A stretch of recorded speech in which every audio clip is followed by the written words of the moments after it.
الحمد لله وكفى وسلام على عباده الذين اصطفى لا سيما على أفضل الرسل وخاتم الأنبياء وعلى آله وأصحابه ومن بهديهم اهتدى.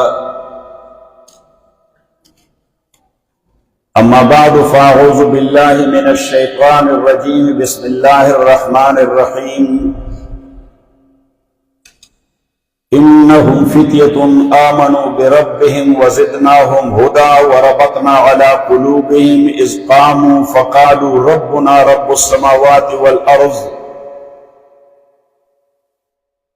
وقال تعالى في مقام آخر: إن هذا القرآن يهدي للتي هي أقوم ويبشر المؤمنين الذين يعملون الصالحات أن لهم أجرا كبيرا وأن الذين لا يؤمنون بالآخرة أعتدنا لهم عذابا أليما. وقال رسول الله صلى الله عليه وسلم: أوصيكم بالشبان خيرا فإنهم أرق أفئدة وإن الله بعثني بشيرا ونذيرا.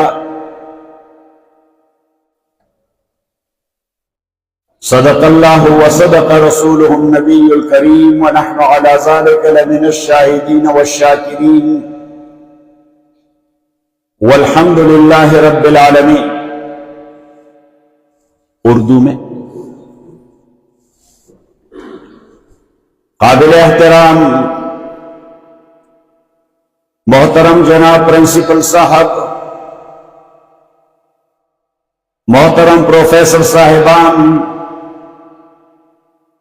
اور میرے نہایت قابل احترام عزیز اور شفیق طلباء بھائیوں اور بہنوں، سب سے پہلے تو میں آپ کا شکریہ ادا کرتا ہوں کہ آپ نے اس ناچیز طالب علم کو اس قابل سمجھا کہ وہ آپ کے اس موقر تعلیمی اور علمی ادارے میں آ کر آپ کے ساتھ کچھ تھوڑے اپنے خیالات اور افکار شیئر کریں۔ اس کے لیے میں تہہ دل سے آپ سب کا اور بالخصوص پرنسپل صاحب اور سٹاف کا شکر گزار ہوں، اور آپ سب کا بھی۔ یہ صحافیوں میں ایک قسم کا صحافی ہوتا ہے جس کو کہتے فری لانسر، اس طرح مولویوں میں بھی ایک ہوتا ہے فری لانسر مولوی۔ تو میں فری لانسر قسم کا مولوی ہوں۔ جب کوئی مجھے کہہ دیتا ہے کہ اس موضوع پہ بات کرنی ہے تو مجھے تھوڑی سی دقت محسوس ہوتی ہے،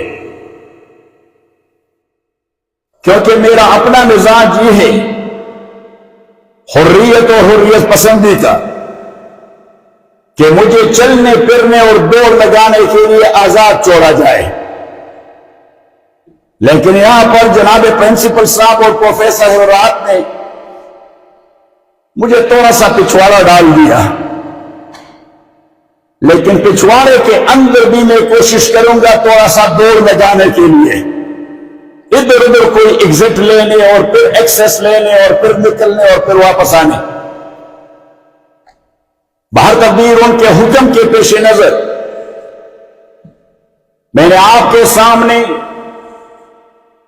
قرآن کریم سے دو مختلف جگہوں سے کچھ آیات پڑھی اور جناب رسول اللہ صلی اللہ علیہ وسلم کی ایک حدیث روایت کی۔ چونکہ آپ نوجوان ہیں، آپ مستقبل کے بڑے بننے والے ہیں، اللہ تعالیٰ آپ سب کو بڑا بنا دے، لیکن بڑا بننے کے لیے پہلے چھوٹا ہونا پڑتا ہے۔ ہم چھوٹے تھے تو دھیرے دھیرے بڑے ہو رہے ہیں، اور جو لوگ جمپ لگا کر بڑا بننے کی کوشش کرتے ہیں وہ گر جاتے ہیں، ہڈیاں ٹوٹ جاتی ہیں۔ یہ ایک نیچرل پروسیس ہے جس کو آپ لوگ ایوولوشن یا ارتقاء کے نام سے جانتے ہیں۔ اور ارتقاء ایک فطری امر ہے. سو اللہ سبحانہ و تعالی فرماتے ہیں کہ فطرت اللہ التی فطر الناس علیہا جمیعا لا تبدیل لخلق اللہ. اللہ کریم نے فطرت کی تخلیق کی ہے، لہذا فطرت کو رکوانے اور اس کو چیلنج کروانے یا چینج کروانے کی کوشش نہ کیجیے. ابھی محترم پرنسپل صاحب مجھ جیسے طالب علم سے ایک مشورہ مانگ رہے تھے کہ ان موجودہ حالات میں زندگی گزارنے کے لیے کیا طریقہ ہونا چاہیے. میں نے کہا آپ جیسے معلم اور مربی اس کو میں کیا مشورہ دے سکتا ہوں سوائے اس کے کہ العاقل تکفیہ الاشارہ، لرنڈ اور عقل مند آدمی کے لیے ایک اشارہ ہی کافی ہوتا ہے. میں نے کہا کوئی لوگ پائلٹ فلاسفر ہیں، وہ کہتے ہیں کہ میں سوچتا ہوں اس لیے کہ میں زندہ ہوں، اور پھر انہی الفاظ کو اس نے دوسرے طریقے سے بیان کر دیا. پہلے تو اس نے کہا I think that's why I am alive، اور پھر کہہ دیا I am alive because I think. اب انسان اگر تھنکنگ نہ کرے تو پھر تو اس کی انسانیت مخدوش ہو جاتی ہے. تو میں نے کہا کہ جو معروضی حالات ہوتے ہیں انہی کے پیش نظر ٹائم اینڈ سپیس کے اندر اپنے لیے کچھ راستہ نکالنا ہوتا ہے. بس یہی ہے ایک بیسک پرنسپل. اب حالات تو بدلتے رہتے ہیں.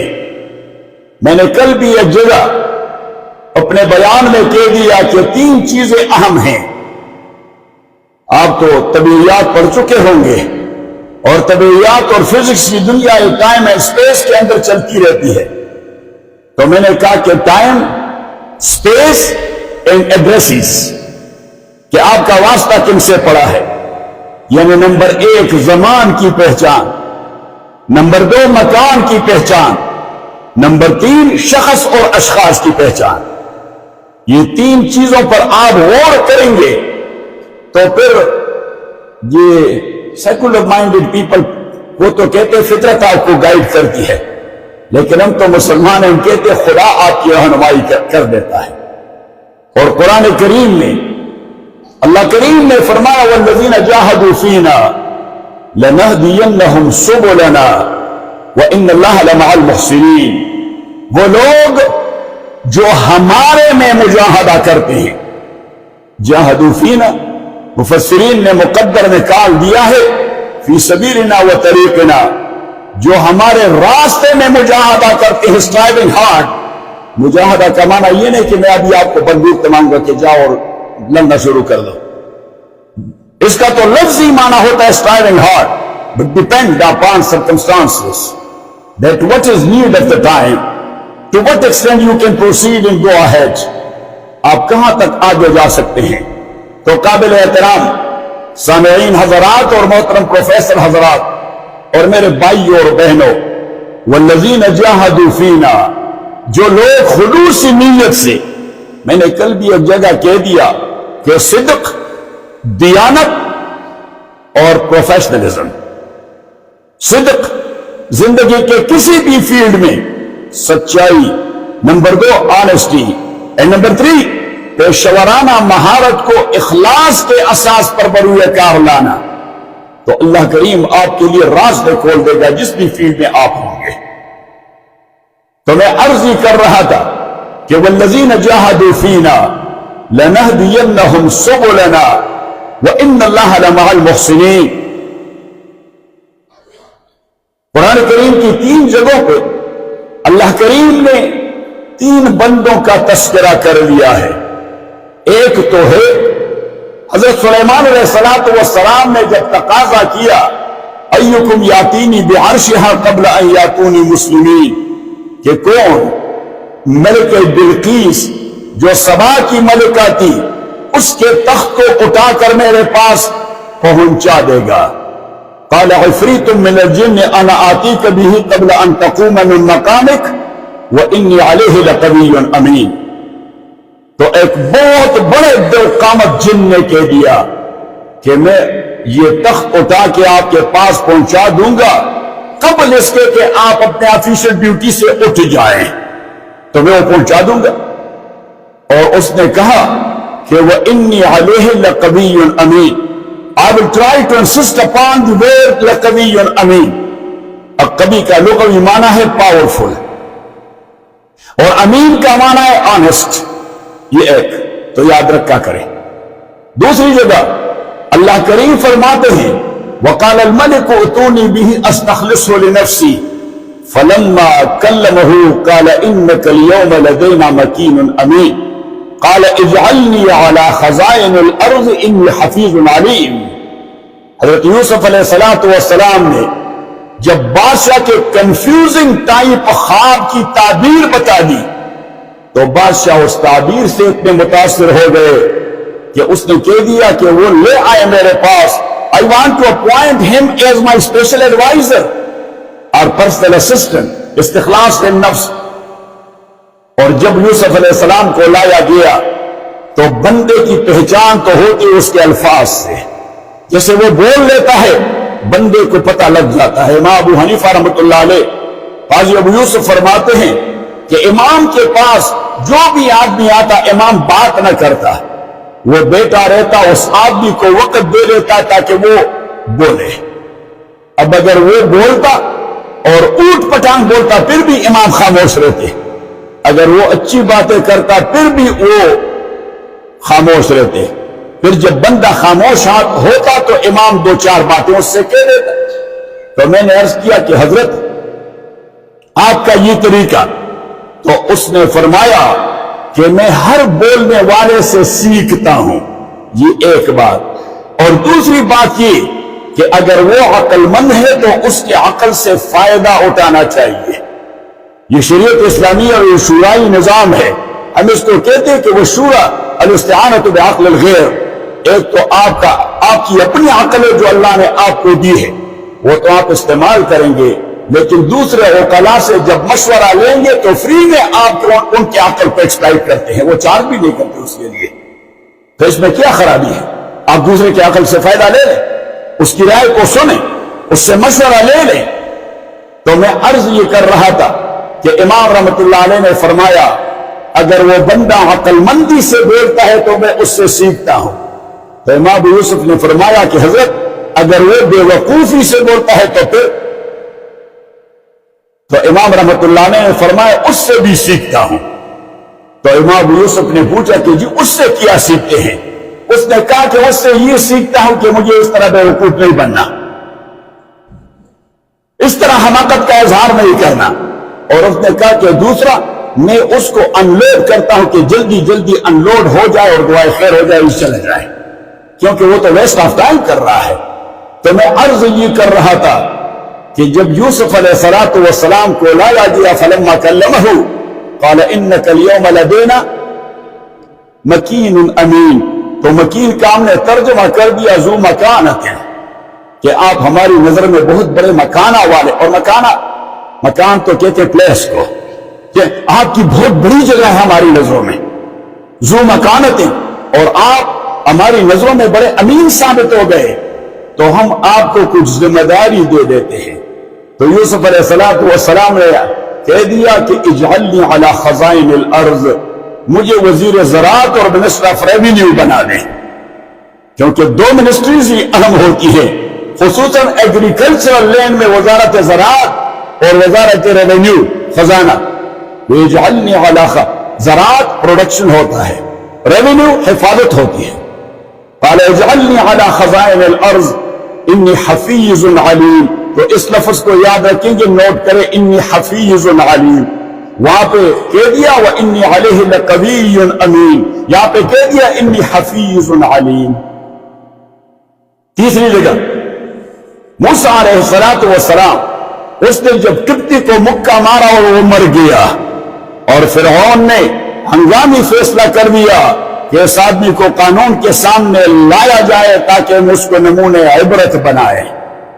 تو ایک بندہ جو در پردہ یعنی اچھے عقیدے والا تھا، اظہار نہیں کر رہا تھا، وجاء الرجل، یہ بندہ یہ دوڑ کے موسیٰ علیہ السلام کے پاس آئے، من الملأ یأتمرون بک فاخرج انی لک من الناصحین، کہ کیبنٹ کا ہنگامی اجلاس ہو گیا۔ ملا کیا ہوتا ہے؟ میں جب یونیورسٹی اسمبلی میں تھا تو ایک بار جس طرح یہاں پر ماحول ہے تو ایک ممبر صاحب اس نے پتہ نہیں اس دن کوئی مسئلہ تھا تو اس نے کہا اگر ہم ملا سے چھٹکارا حاصل کر گئے تو پھر ملک بن جائے گا۔ کس سے؟ ملا سے اگر ہم چھٹکارا حاصل کر گئے تو ملک بن جائے گا۔ تو میں پوائنٹ آف آرڈر پر اٹھتا، میں نے کہا کہ ذرا اس کے حرکات کو ہم صحیح کرنا چاہتے ہیں۔ یہ لفظ ملا کے میم لام الف، البتہ لام پر کیا ہے؟ شدہ، صحیح؟ ملا۔ میں نے کہا کہ قرآن کریم ملا کی بات نہیں کر رہا، قرآن کریم ملا کی بات کر رہا ہے، وہی میم لام، اور کہ اشرافیہ سے نجات مل جائے تو پھر ملک بن جائے گا۔ اور میں کبھی کبھی اپنے آرٹیکلز میں اشرافیہ لکھتا ہوں تو بریکٹس میں اس کو لکھ لیتا ہوں ارزالیہ۔ آپ پڑھتے رہتے ہیں، اس میں بریکٹ میں لکھ دیتا ہوں، کیا لکھ دیتا ہوں؟ ارزالیہ۔ کہ لوگ تو اسے اشرافیہ کہتے ہیں، میں ارزالیہ کہہ لیتا ہوں، کیونکہ خلق خدا کے لیے جو لوگ مصر ہوتے ہیں وہ اشرف نہیں ہوتے، وہ ارذل ہوتے ہیں۔ تو میں عرض یہ کر رہا تھا کہ اب موسیٰ علیہ السلام، میں مختصر کر رہا ہوں تاکہ اپنے ٹاپک پر آ جاؤں۔ تو موسیٰ علیہ السلام وہ مصر سے نکل گئے، مدین کے علاقے میں جا پہنچے، کوئی پتہ اس کو نہیں لگ رہا تھا کہ میں باؤنڈریز کراس کر چکا ہوں یا نہیں، شاید باؤنڈریز کا نظام اتنا مستحکم نہ تھا اس زمانے میں۔ اب یہ ایک صحرا میں انجان، کسی سے پہچان بھی نہیں، کوئی راستہ بھی معلوم نہیں، جاؤں تو کہاں جاؤں؟ تو صحرا میں ایک درخت کے نیچے بیٹھے تھے۔ اب وہاں پہ اس نے ایک مظاہرہ دیکھا، اور وہ مظاہرہ یہ تھا کہ وجد علیہ امۃ من الناس یسقون، وہاں پہ ایک بڑا کنواں تھا، وہاں پہ لوگ اپنے ریوڑ کو لا کے انہیں پانی پلاتے رہے۔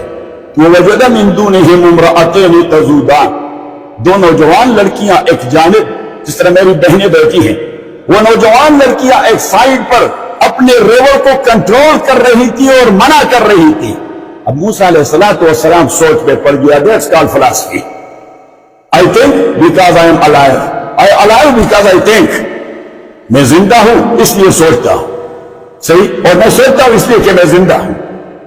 تو موسیٰ علیہ السلام وہ سوچتے رہے کہ یہ مسئلہ کیا ہے، کہ یہ لوگ آ جاتے ہیں، ان کو اوورٹیک کر جاتے ہیں، جس طرح یہاں پہ مسئلہ ہے۔ میں تو اسفار بہت کرتا ہوں، مغرب میں گھومتا پھرتا ہوں، وہاں کوئی اس طرح اوورٹیک نہیں کرتا۔ وہی جہاز جس میں مغرب سے لوگ آ جاتے ہیں، وہ مغربی لوگ بھی اس خطے میں آ کر وہ دیوانے اور پاگل ہو جاتے ہیں۔ ابھی جہاز وہ سٹاپ نہیں کر چکا ہوتا کہ سارے لوگ اٹھ کھڑے ہو جاتے ہیں۔ تو میں کہتا ہوں پتہ نہیں یہاں کی آب و ہوا کا کیا مسئلہ ہے، یہ کلائمیٹ کا اثر ہے؟ ہاں، اللہ رحم فرمائے، صحیح؟ تو سارے لوگ اٹھ جاتے ہیں۔ بھائی ابھی تک جہاز وہ لینڈ تو کر چکا ہے لیکن ابھی تک سٹاپ نہیں ہوا۔ اپنا بریف کیس اٹھا دیتے ہیں اور اس طرح کھڑے رہتے ہیں تقریباً آدھے گھنٹے، 40 منٹ سے زیادہ۔ بھائی کیا ضرورت ہے، بیٹھے رہیں، جب لوگ اتر جائیں گے تو آپ بھی اتر جائیں گے۔ تو میں یہ ذکر کر رہا تھا کہ وجد من دونہم امرأتین تذودان، موسیٰ علیہ السلام مخمصے میں پڑ گئے کہ کچھ مسئلہ تو ہے کچھ۔ اور یہی ہے، میں موسیٰ علیہ السلام کو اس سینس میں فلاسفر نہیں کہتا، لیکن پھر نبی کی سوچ یہ سب سے اعلیٰ ترین سوچ ہوا کرتی ہے، کیونکہ اللہ کریم اس کو بڑے کام کے لیے بناتا رہتا ہے۔ وَلِتُصْنَعَ عَلَىٰ عَيْنِهِ، اللہ نے موسیٰ سے کہہ دیا وَلِتُصْنَعَ عَلَىٰ، آپ صنعت بھی جانتے ہیں، مینوفیکچرنگ، کیا صنعت بھی جانتے ہیں، مصنع بھی جانتے ہیں، کارخانہ جہاں مینوفیکچرنگ ہوتی ہے۔ تو اللہ کریم نے موسیٰ کے دل میں ڈال دیا وَلِتُصْنَعَ عَلَىٰ عَيْنِي، تاکہ آپ میری نظروں کے سامنے مینوفیکچرڈ ہو جائیں، یعنی میں آپ کو تیار کر رہا ہوں۔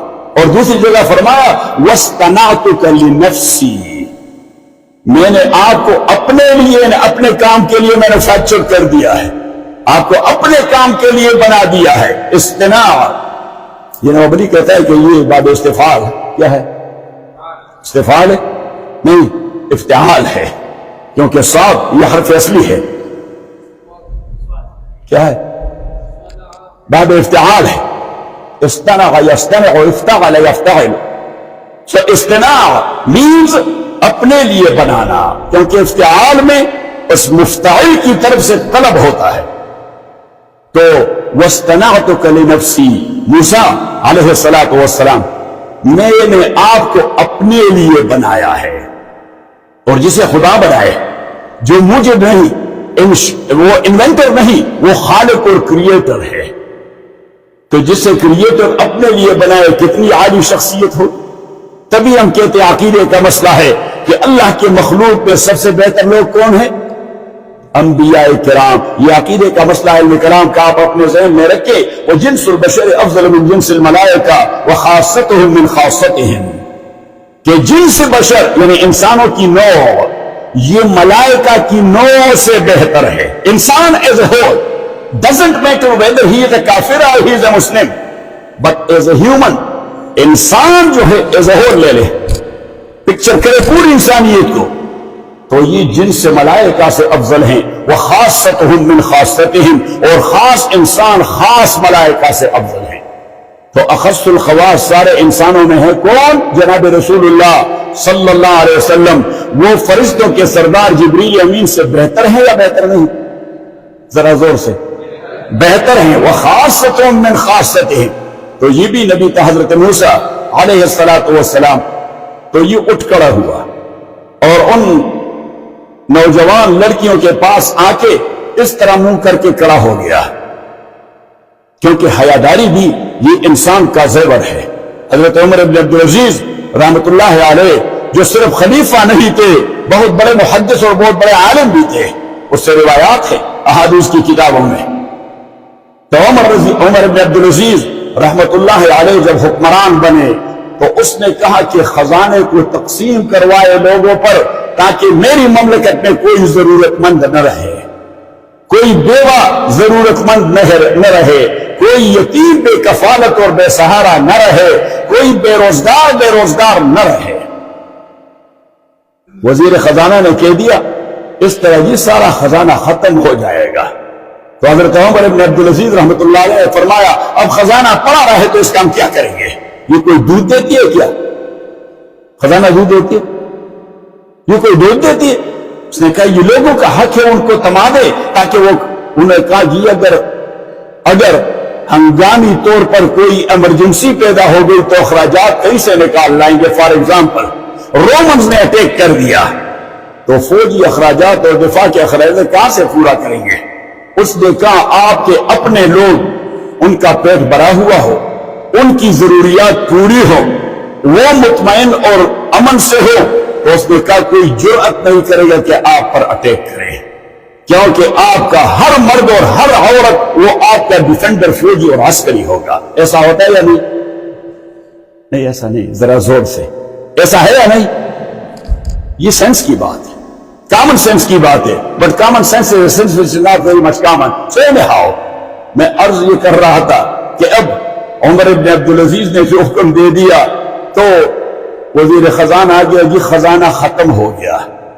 اس نے کہا بھائی خزانے کے گوشوں میں اور کونوں میں جھاڑو لگا دیں، شاید کہیں پہ کوئی درہم پڑا ہو، کوئی دینار پڑا ہوگا، وہ بھی دے دو۔ تو اس کو 2 دینار مل گئے۔ اس نے کہا جو 2 دینار جو مل گئے وہ کونے میں کہیں گرے ہوئے تھے، اس نے کہا یہ کسی کو تھما دو۔ اور کہتے ہیں کہ 6 مہینے بعد مملکت کی حالت ایسی بدلی کہ خزانہ ڈبل بلکہ ٹرپل بڑھ گیا۔ تو میں عرض یہ کر رہا تھا کہ اب موسیٰ علیہ السلام وہ آ گئے تو عمر بن عبدالعزیز فرماتے ہیں کہ جس قوم اور جس شعب اور جس معاشرہ کے لوگوں کی معاشی حالت ناگفتگو ہو، کیا ہو، تو وہاں پہ سٹیک اور خطرے میں ہوتی ہے عورتوں کی حیا اور مردوں کی غیرت۔ کہیں میں بات آ گئی؟ ہمارے محترم پروفیسر صاحب، یہ میری طرح